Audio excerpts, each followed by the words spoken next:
북녘과 국제 전역에 계신 우리 동포 여러분, 여기는 RBS 부흥복음통일 방송입니다. 7200kHz, 7200kHz, 여기는 RBS입니다. 대한민국 헌법 제3조, 대한민국의 영토는 한반도와 그 부속 도서로 한다. 북한에 있는 동포 여러분도 헌법상 대한민국 국민입니다. 혹시 지금 북한을 탈출한 분들 중에 중국 외에 태국, 라오스 등 제3국에 계시다면 대한민국을 국적으로 이야기하십시오. 대한민국, 사우스 코리아라고 이야기하십시오. 그리고 제3국에서 대한민국 대사관을 찾아가시면 됩니다. 대한민국 대사관을 찾아가세요.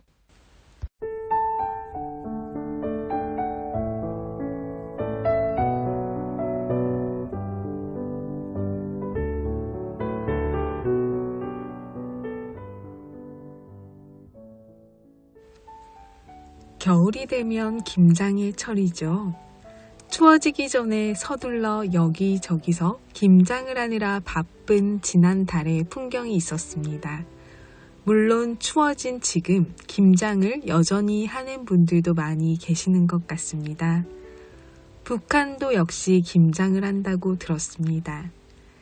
제가 2년 전 북한에서 오신 탈북민께서 담궈준 김치를 먹어봤는데요.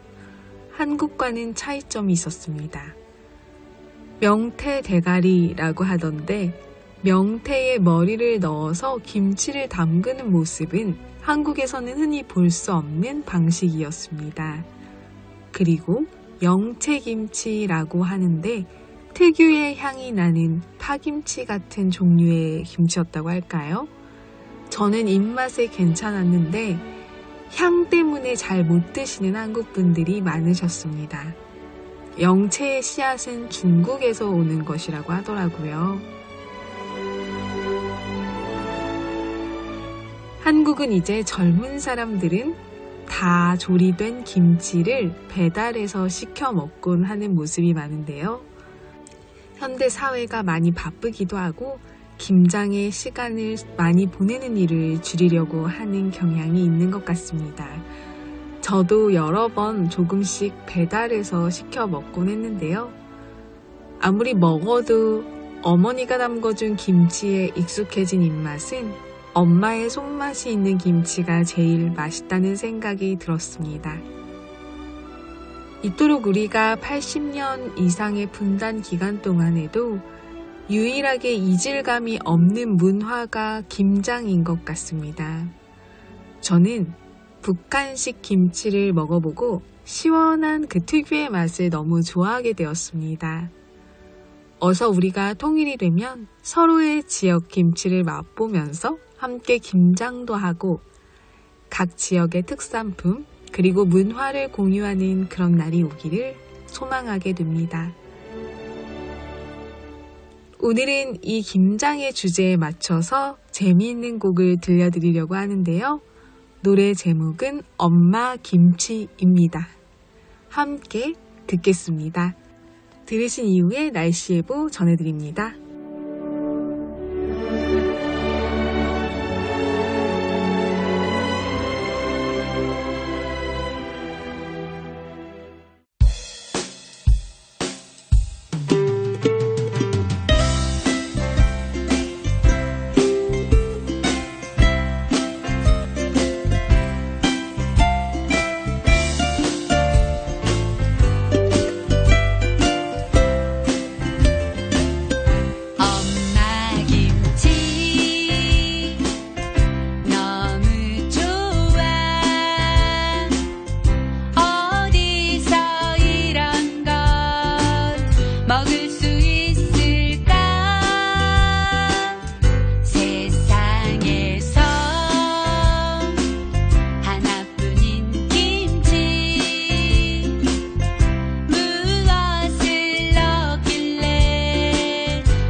북한 종합 날씨 예보입니다.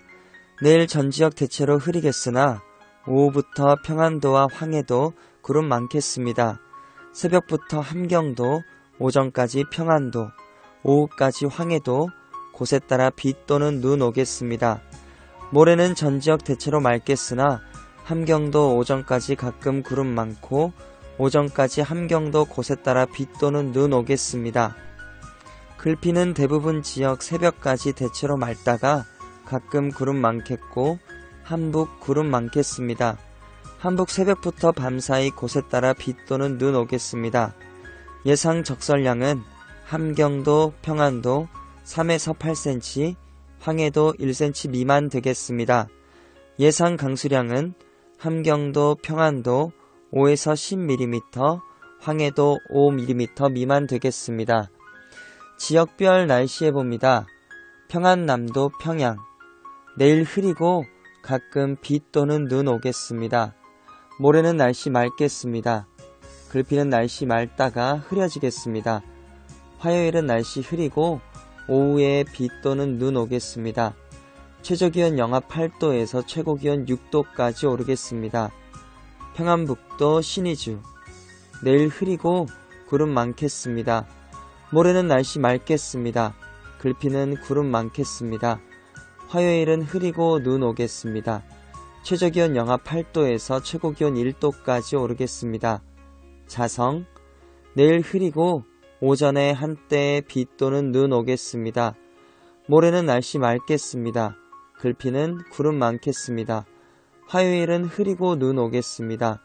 최저기온 영하 18도에서 최고기온 영하 2도까지 오르겠습니다. 황해도 해주, 내일 흐리고 한때 비 오겠습니다. 모레는 날씨 맑겠습니다. 글피는 날씨 맑다가 구름 많아지겠습니다. 화요일은 흐리고 오후에 비 또는 눈 오겠습니다. 최저기온 영하 6도에서 최고기온 10도까지 오르겠습니다. 개성, 내일 흐리고 한때 비 또는 눈 오겠습니다. 모레는 구름 많다가 날씨 맑아지겠습니다. 글피는 날씨 맑다가 구름 많아지겠습니다. 화요일은 흐리고 오후에 비 또는 눈 오겠습니다. 최저기온 영하 11도에서 최고기온 영하 5도까지 오르겠습니다. 함경남도 함흥, 내일 흐리겠습니다. 모레는 날씨 맑겠습니다. 글피는 날씨 맑다가 구름 많아지겠습니다. 화요일은 흐리고 오후에 눈 오겠습니다. 최저기온 영하 12도에서 최고기온 영하 6도까지 오르겠습니다. 해산, 내일 흐리고 한때 눈 오겠습니다. 모레는 구름 많다가 날씨 맑아지겠습니다. 글피는 구름 많겠습니다. 화요일은 흐리고 오후에 눈 오겠습니다. 최저기온 영하 21도에서 최고기온 0도까지 오르겠습니다. 함경북도 청진, 내일 흐리고 오후에 한때 비 또는 눈 오겠습니다. 모레는 구름 많다가 날씨 맑아지겠습니다. 글피는 흐리고 한때 눈 오겠습니다. 화요일은 흐리고 오후에 눈 오겠습니다. 최저기온 영하 8도에서 최고기온 1도까지 오르겠습니다. 무산, 내일 흐리고 가끔 눈 오겠습니다. 모레는 날씨 맑겠습니다. 글피는 구름 많겠습니다. 화요일은 흐리고 오후에 눈 오겠습니다. 최저기온 영하 21도에서 최고기온 영하 7도까지 오르겠습니다. 바다 날씨 예보입니다. 동해 북부 앞바다와 먼바다, 내일부터 글피까지 흐리고 한때 비 또는 눈 오겠습니다. 화요일은 흐리고 오후에 비 오겠습니다. 파고는 앞바다 1에서 2m, 먼바다 1.5에서 4m 되겠습니다. 서해 북부 앞바다와 먼바다, 내일 흐리고 오전에 비 오겠습니다. 모레는 날씨 맑겠습니다. 글피는 구름 많겠습니다. 화요일은 흐리고 오후에 비 오겠습니다. 파고는 앞바다 0.5에서 2m, 먼바다 1에서 2.5m 되겠습니다.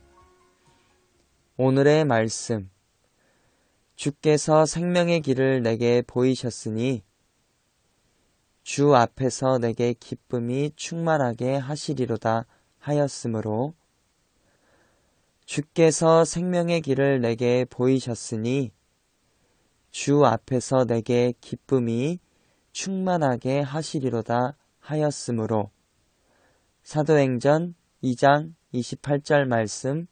아멘. 이상 날씨였습니다.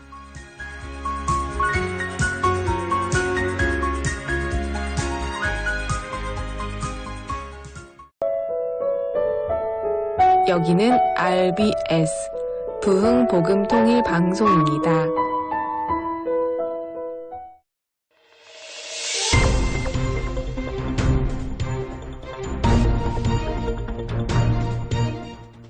북한이 들려주지 않는 북한 소식을 전해드립니다. 최근 북한 일부 지역에 조선사회주의 여성동맹 이하 여맹 조직이 조선은 분단국이 아니라 완전한 독립국가이며 통일은 더 이상 시대적 과제가 아니다 라는 내용의 강연회를 진행한 것으로 알려졌습니다. 김정은이 남북관계를 적대적 두 국가관계로 규정한 이후 북한 당국의 통일지우기가 계속되고 있는 가운데 여맹원들 속에서는 이를 노골적으로 비난하는 목소리가 나왔다는 전언입니다. 지난 2일 데일리 NK 황해북도 소식통에 따르면 11월 21일 사리원시의 한 여맹 조직은 우리 공화국은 분단국이 아니라 완전한 독립국가다. 우리와 한국은 결코 하나가 될 수 없는 두 개 국가이며 결탄코 통일은 불필요하다. 라는 내용을 중심으로 한 강연회를 진행했습니다. 그런데 이 강연회에 참석한 후 집으로 돌아가던 일부 여맹원들 속에서 앞뒤가 맞지 않는 말이라는 등의 비판적인 반응이 나왔습니다. 실제로 한 여맹원은 통일이 선대 수령님들의 유훈이라고 할 때는 언제고 이제 와서 갑자기 통일이 필요 없다는 게 무슨 말이냐라며 현재 당국의 통일지우기 정책을 받아들이기 어렵다는 입장을 표했습니다. 또 다른 여맹원은 통일이 되고 나면 먹고 사는 것은 걱정 없지 않겠냐라며 자신의 바람을 은근슬쩍 드러내기도 하고 어떤 여맹원은 통일이 돼야 강국이 되지 우리가 말하는 사회주의 문명 강국은 지금 이 땅에선 실현되지 않을 구호라며 당국의 선전에 불만을 표하기도 했습니다. 북한은 지난 2023년 12월 말 열린 노동단 제8기 9차 전원회의에서 적대적 두 국가론을 처음 꺼내들고 그로부터 현재까지 2년 가까이 민족 통일 지우기에 나서고 있습니다. 하지만 여전히 북한 내에는 이를 수긍하지 못하는 주민들이 많은 것으로 평가됩니다. 소식통은 통일은 선대 지도자들의 유훈으로 반드시 이루어야 할 과제라고 하다가 갑자기 한국이 같은 민족이 아니고 통일의 대상도 아니라고 하니 사람들이 의아해하고 쉽게 받아들이지 못하는 것이라고 말했습니다. 그러면서 그는 이제 무조건 사상교양이나 강연이 주민들에게 잘 먹히지 않는다며 강연 내용을 그대로 믿고 따르는 사람도 거의 없다고 덧붙였습니다. 한편 일부 여맹원들은 이번 강연이 끝나고 한국은 대통령이 5년에 한 번씩 바뀌고 대통령도 잘못하면 감옥을 간다는데 우리는 수령을 위해 한 목숨 바칠 투사들만 있으니 영원히 하기가 헐하지 라는 등 남북의 정치체제를 비교해 북한의 독재체제를 비꼬는 발언을 하기도 한 것으로 전해졌습니다. 이와 관련해 소식통은 요즘 주민들은 장마당에서 접하는 외부 소식이나 정보에 더 관심을 갖고 외부 세계에 대한 이야기도 자주 하는데 그 과정에서 우리나라와 다른 나라들 체제를 비교하는 경우도 많아졌다고 말했습니다.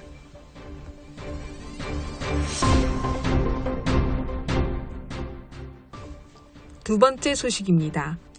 북한 교화소의 내부 환경과 여건이 점점 더 열악해지고 있는 상황에서 수감자들이 이에 불만을 내비치면 하룻밤 사이에 흔적도 없이 사라지기도 한다는 증언이 나왔습니다.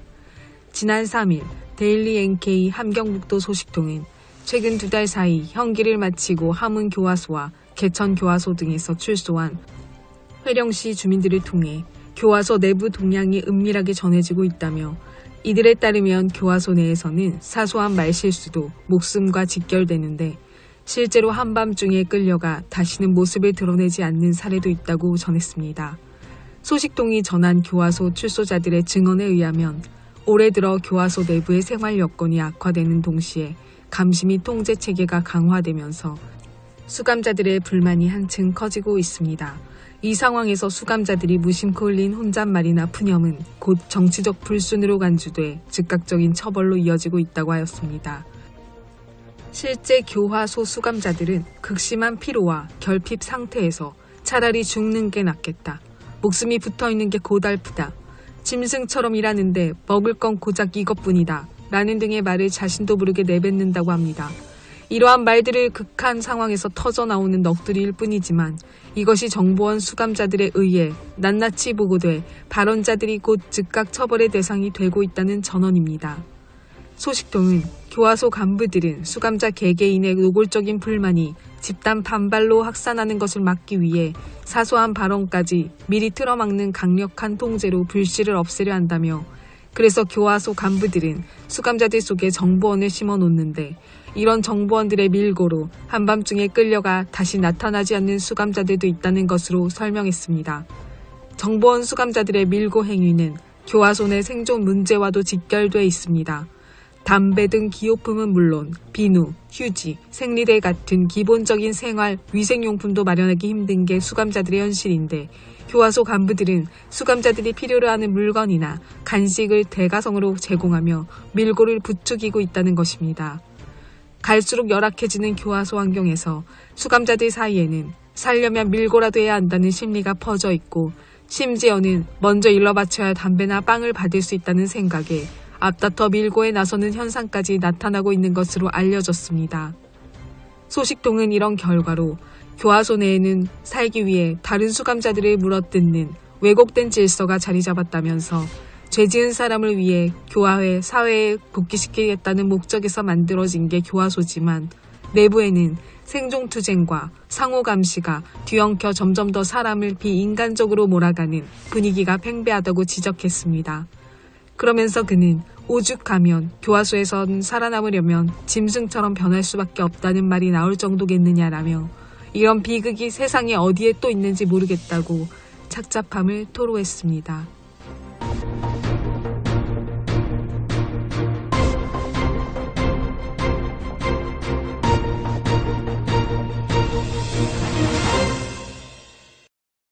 지금은 대한민국 근현대사 바로알기 강의 시간입니다.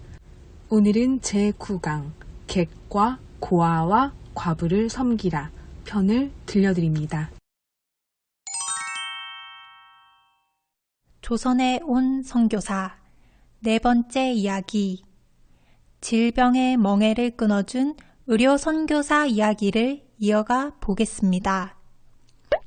소주제를 이렇게 정해봤습니다. 객과 고아와 과부를 섬기라. 하나님께서는 이스라엘 백성들에게 객과 고아, 과부를 돌보라고 명령하셨습니다. 성경에서 말하는 객과 고아 그리고 과부는 소외되고 스스로 설 수 없어 도움이 필요한 모든 이들을 통틀어 이르는 말입니다. 그렇다면 조선의 객과 고아, 과부는 누구였을까요? 여인들, 천한 신분에 속한 이들, 병든 자, 그리고 장애인들, 이들이었을 것입니다. 선교사들은 하나님의 말씀에 순종하여 조선에 와서 핍박받는 자, 소외된 자, 병든 자들을 섬기는 일에 모든 것을 바쳐 헌신했습니다. 조선은 가정을 보호하고 여성들을 보호한다는 명목 아래 여성들을 남의 눈에 띄지 않게 격리해야 한다는 괴상한 관습이 있었습니다. 그래서 조선의 여인들은 대중 앞에 나서지 못하고 부모의 보호를 받고 살다가 결혼하면 다시 남편 집에 갇혀 지내는 신세였습니다. 헤론 선교사가 제중원의 원장이 되면서 여성들의 진료를 위해 여의사를 초빙하여 부인과를 개설했지만 제중원 의사의 대부분이 남성이다 보니 조선 여성들이 제중원에서 치료받는다는 것은 쉬운 일이 아니었습니다. 왜냐하면 남자 의사가 많은 제중원에서 진료를 받는다면 내외도 모르는 짐승 취급을 받았기 때문이죠.